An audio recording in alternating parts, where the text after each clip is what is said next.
Thums up खत्म। एक तूफान खत्म तो दूसरा शुरू मेरी जान।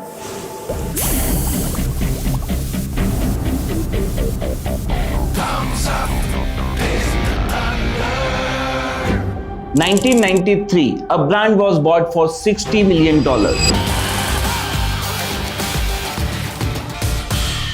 And after buying it, the same company spent next 3 years trying to destroy it. They reduced its advertising budget to almost zero. They cut off its bottle supply. They tried removing the brand from shops, supermarkets, and stores across the country. They did everything possible to make the brand disappear. And through this video, we will understand how Thums Up became India's own cola brand, how it survived against giant global competitors, and most importantly, what you as a business owner can learn from this case study.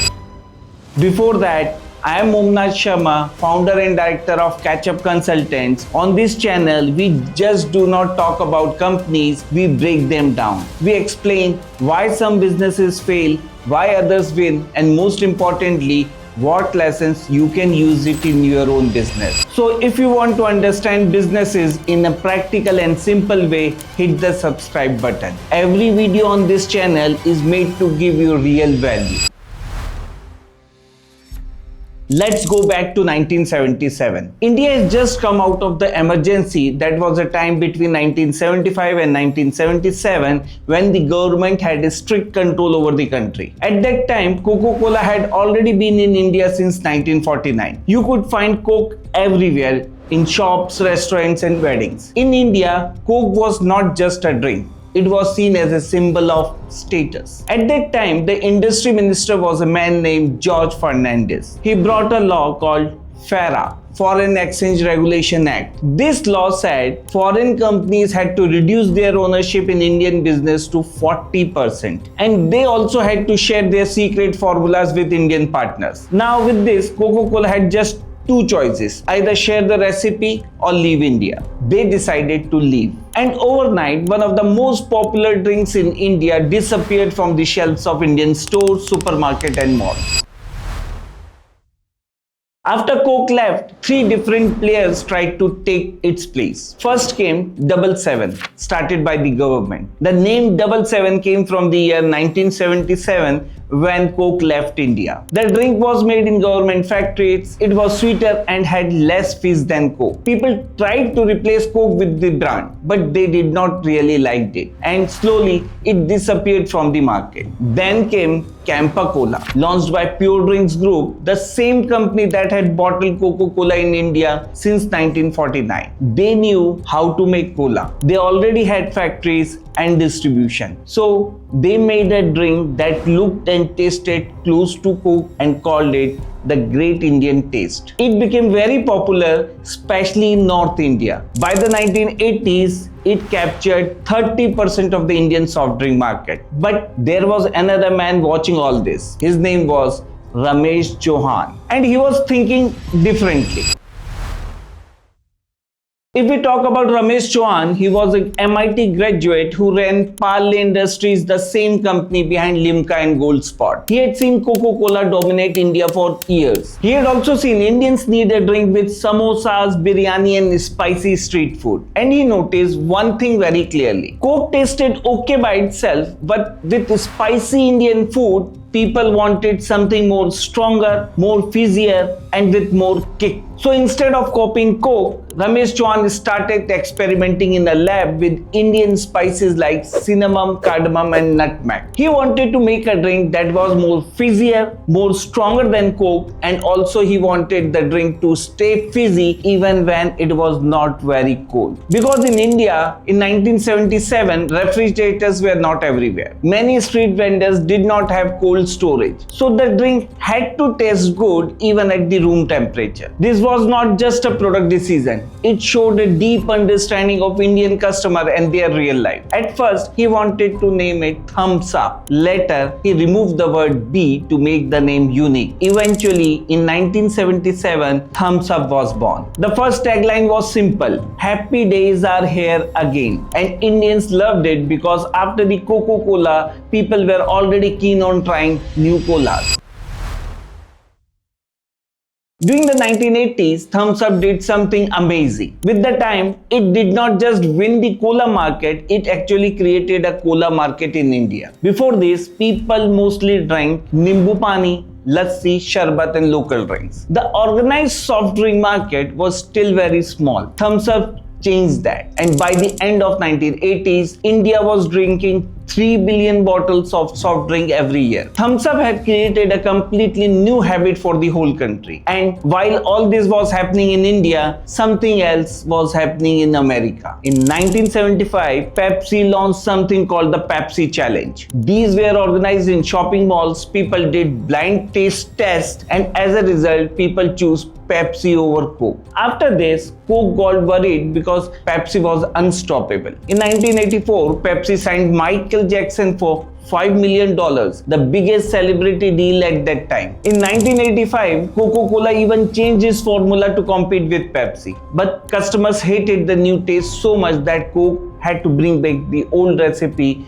within months. It was a huge global battle between Coke and Pepsi. Billions of dollars were spent, celebrities, ads, and there was competition everywhere. But India had no idea about any of this because India was cut off from that global battle. And during that time, Thums Up was ruling India all alone. By 1983, Thums Up had around 60% of the Indian cola market. Campa Cola was in the competition, but it was far behind. Then Thums Up made one of the smart moves that almost finished the competition. In America, Coca-Cola and Pepsi were in battle, but in India, scenes were different. In 1982, Campa Cola reduced its price to increase sales. And if a competitor reduced price of its product, then eventually others have to decrease the prices too. But Thums Up did the opposite. They increased the bottle size from 250 ml to 300 ml at the same price and called it Maha Cola. Just one move and Campa Cola entire pricing strategy became useless. With this move, by the early 1990s, Thums Up controlled 85% of India's cola market. 85%. This is not just market leadership. This is a complete domination.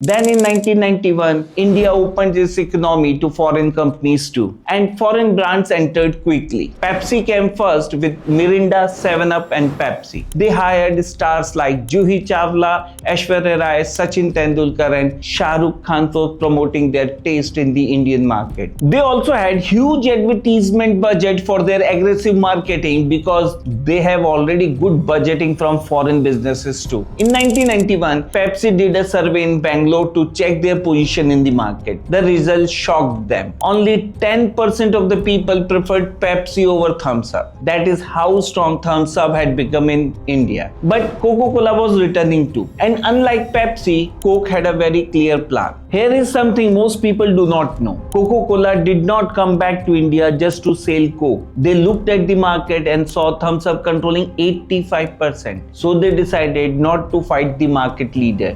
They decided to buy it.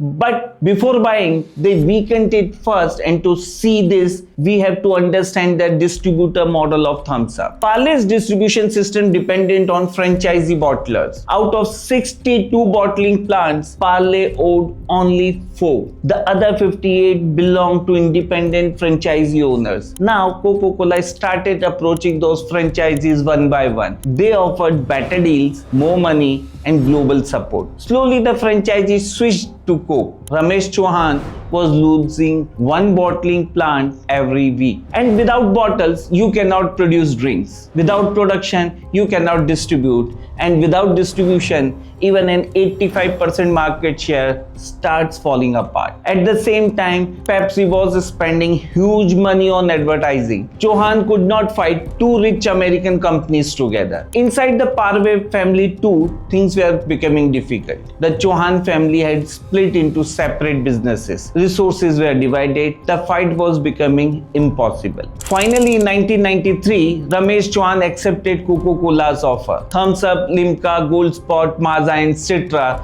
the entire Parle beverages business was sold to Coca-Cola for $60 million.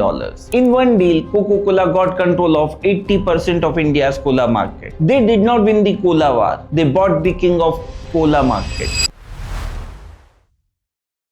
Later, Chauhan said he has no regrets. But the truth is, Coca-Cola had already cornered him before making the deal. Now, Coca-Cola owned Thums Up. But they had a problem. They did not want to promote Thums Up. The real goal was to grow Coca-Cola in India. And Thums Up had become competition to Coke itself. So they did what many global companies do. They slowly tried to kill the brand. They started to replace Thums Up with Coca-Cola. Gold Spot disappeared and was replaced by Fanta. Citra was replaced by Sprite. Limca was slowly pushed aside, and Thums Up, its advertising budget was cut to nearly zero. At the same time, Coca-Cola and Pepsi were each spending around 200 crore on marketing. Now it was impossible to capture the marketplace again. That was not a competition, that was destruction. Thums Up was removed from the markets. Retailers were told to focus more on Coke. Supply chains were slowed down. Bottles were not reaching shops properly. The plan of Coke was simple. If Thums Up disappears, people will start drinking Coke, but this plan has completely failed in the Indian market. And this is where Coca-Cola made its biggest mistake in India. They thought Indians drank Thums Up only because it was available. They believed that if they removed it, people would simply choose another cola. But that was not true. People loved Thums Up because of its taste. It was not easy to erase the name from the cola market. That strong fizz, that spicy kick from cinnamon and cardamom,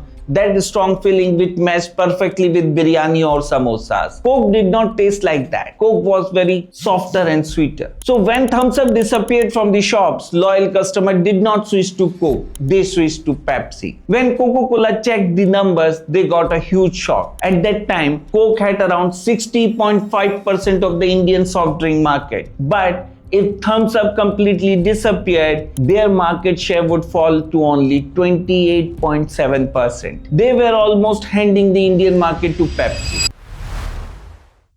Immediately, Coca-Cola stopped the killing strategy. By the late 1990s and early 2000s, Coke completely changed its approach. They brought back Thums Up advertising and they focused strongly on the brand's natural identity. Strong, bold, masculine. That is where the Taste of Thunder was born. It later became the longest running national advertising campaign in India. Stars like Salman Khan, Akshay Kumar, Mahesh Babu and Ranveer Singh became the face of Thums Up. And every campaign gave the same message. This drink is not for everyone. It is for the people who can handle it. And that worked because it was true. The drink actually was stronger. The taste was actually different. The brand was not pretending. It was proudly showing what made it unique. And the results followed. In 2021, 28 years after being sold and almost killed, Thums Up crossed $1 billion in annual sales. It became the first Indian beverage brand to reach $1 billion. Today, Thums Up controls 42% of India's cola market. It even sells more than Coca-Cola itself inside Coke's Indian business portfolio. The brand Coca-Cola once tried to bury is now Coca-Cola's biggest brand in India.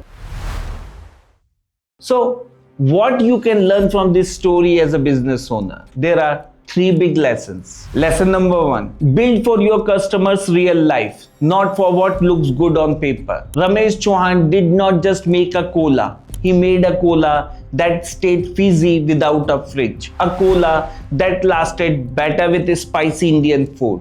A cola made for Indian streets, not American boardrooms. That deep understanding of customers' life made Thums Up impossible to replace. Look at your own business. Are you building something that only looks impressive, or are you solving real problems in your customers' daily life? The closer your product gets to real life, the harder it becomes to replace. Lesson 2. Your distribution is your business. Never fully depend on someone else. Parle had 85% market share in 62 bottling plants, but they owned only 4 plants themselves. The rest belonged to franchisees. That was not true control. And the moment Coke offered those franchisees better deals, Parle empire started falling. Coca-Cola did not defeat Thums Up in the market. they attacked its supply chain. In your own business, ask yourself this: who control the final connection between your product and your customer? If the answer is someone else, that is your biggest risk. Not your competitor, not your pricing. The day you control your distribution, your business becomes much stronger. Lesson 3. A truly different product cannot be killed,